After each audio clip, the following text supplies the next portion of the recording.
की इस वीडियो में हम बात करेंगे एक इंतहाई अहम टॉपिक के ऊपर, एक इंतहाई अहम बीमारी के मुतल्लिक। मैं बीमारी इसलिए कह रहा हूँ कि ये जो कंडीशन है ये तकरीबन बीमारियों की जड़ है, तकरीबन बीमारियों की माँ है। मैं बात करने लगा हूँ पेट की चर्बी या मोटापे की। ये वो सबसे बड़ा टॉपिक है जो all over the world medical attention seeking process या अटेंशन बना हुआ है, और बहुत सारे लोगों को ये क्रॉनिक डिजीज यानी मुस्तकिल मोजी बीमारियों में धकेल रहा है। ये मोटापा किन किन बीमारियों को जन्म देता है, मोटापे से मुस्तकिल कैसे निजात दिलाई जा सकती है, क्या मोटापे का इलाज कुदरती तौर पर भी किया जा सकता है, और ये मोटापा और पेट की चर्बी बनने का आखिर प्रोसेस होता क्या है, ये मोटापा टेम्परेरी तौर पर ही क्यों खत्म होता है, यानी आर्जी तौर पर इंसान थोड़ा बहुत दुबला पतला हो जाता है लेकिन दोबारा पेट के ऊपर चर्बी बहुत ज्यादा जल्दी आना शुरू क्यों हो जाती है। तो ये वो चंद सवालात हैं जो पूरी दुनिया में बहुत ज्यादा हम मेडिकल प्रैक्टिशनर्स को फेस करने पड़ते हैं। पेट की चर्बी को समझने के लिए थोड़ा सा बॉडी की फिजियोलॉजी को समझना इंपॉर्टेंट है ताकि आगे बात आपको समझ आ सके कि देखें ये जो पेट की चर्बी है ये बेसिकली जब आप एक्स्ट्रा कैलोरीज लेते हैं अपने मील के अंदर, अपनी फूड के अंदर, तो ये जो एक्स्ट्रा कैलोरीज है ये कुछ उसकी कैलोरीज या कुछ उसकी एनर्जी हम यूटिलाइज करते हैं। जो एक्स्ट्रा जो एनर्जी होती है ये फैट की शक्ल में जाके लिवर के अंदर डिपोजिशन हो जाती है। अब लिवर के अंदर एक स्पेसिफिक अमाउंट तक फैट डिपॉजिट हो सकती है।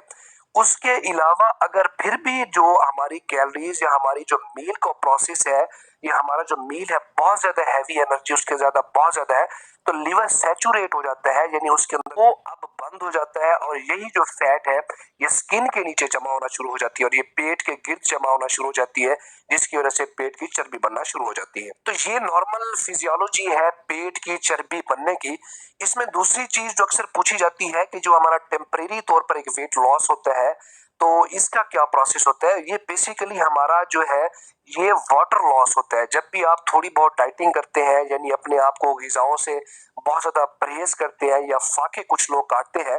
तो ऐसे लोगों के अंदर जो हमारा जो बॉडी के अंदर जो वाटर की अमाउंट है वो रिड्यूस होना शुरू हो जाती है, सेल श्रिंक होना शुरू हो जाते हैं, लेकिन फैट जो है वो वैसे की वैसी रहती है। तो ऐसे लोगों के अंदर जैसे ही दोबारा वो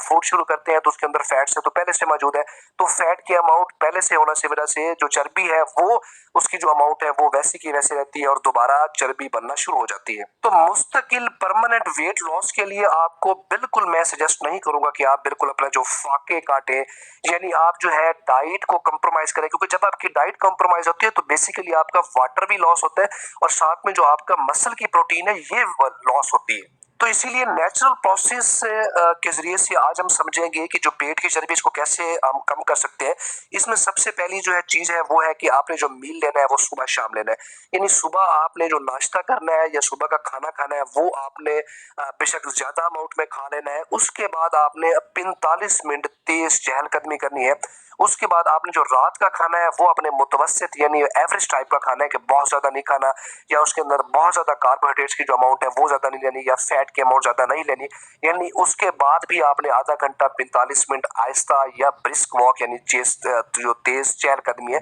वो लाजमी करनी है। इसके बाद जो इम्पोर्टेंट हम एलिमेंट देखते हैं बहुत सारे लोगों के अंदर वो स्नैक्स का यूज है, यानी दो लोग जो है 2 टाइम का खाना खाते हैं लेकिन उस 2 खाने के दरमियान का जो पीरियड है वो बड़ा इंपॉर्टेंट है। इसके अंदर लोग अक्सर स्नैक्स का इस्तेमाल करते हैं, यानी जो कार्बोरेटेड ड्रिंक्स है या जो ये जो कैलोरी की जो स्नैकिंग है, जो लेज है या बाकी ऐसे जो आइटम्स है फास्ट फूड्स है ऐसे खाते हैं, तो इसके अंदर जो कार्ब्स की अमाउंट है ये बहुत ज्यादा है और आपका जो 2 टाइम का खाना है वो आपने यूं समझो कि 6 टाइम का खाना खा लिया स्नैक्स के साथ। तो स्नैक्स आपने बिल्कुल यूज नहीं करने और आपने कोशिश करनी है कि लो कार्बोहाइड्रेट्स और लो स्वीट्स वाली डाइट, यानी जिसमें हाई कार्बोहाइड्रेट्स है वो चीनी है, चावल है या मैदे की बनी चीजें हैं, ये बिल्कुल आपने इस्तेमाल नहीं करनी या बहुत कम मिकदार में इस्तेमाल करने का। ज्यादा इस्तेमाल कर लिए तो उसको डाइजेस्ट करने के लिए आपने ब्रिस्क वॉक लाजमी करनी है। इसके बाद सलाद का इस्तेमाल है कि मील के दरमियान आपने सलाद, ये आपके जो स्नैकिंग की हैबिट्स है उसको रिड्यूस करेगी, यानी आपको फील होगा कि मैं कुछ खा रहा हूँ और मेरा जो मैदा है वो फुल है, तो आप स्नैकिंग से बच जाएंगे। प्रॉपर स्लीप का बड़ा अहम रोल है कि बहुत सारी रिसर्चेज ऐसी हैं जो बताती हैं कि जो स्लीप का पैटर्न है ये आपकी बॉडी के अंदर रिपेयरिंग का प्रोसेस को कंटिन्यू करता है, एडवांस करता है। तो प्रॉपर स्लीप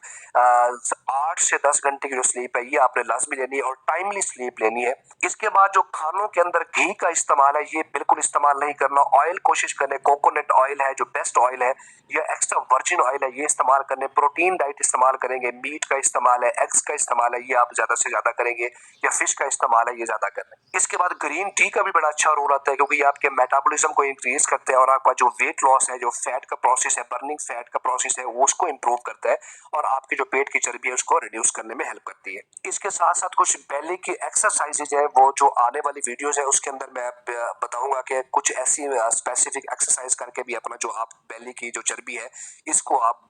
काफी हद तक रिड्यूस कर सकते हैं। तो ये वो नेचुरल प्रोसेस है कि जिसके वजह से आप बगैर कोई मेडिसिन लिए, क्योंकि मेडिसिन के अपने साइड इफेक्ट्स हैं, तो आप जो पेट की चर्बी के जो प्रोसेस है उसको कम कर सकते हैं। क्योंकि यही जो पेट की चर्बी है ये आपके शुगर, आपके ब्लड प्रेशर, आपके जो जिगर के अमराज हैं या जो दिल के अमराज है उसको बढ़ाने में अहम रोल प्ले करते हैं। उम्मीद करता हूँ आपको मेरी ये वीडियो इंतहाई दिलचस्प और इंतहाई मुफीद लगी होगी। चैनल पे आने का बहुत शुक्रिया।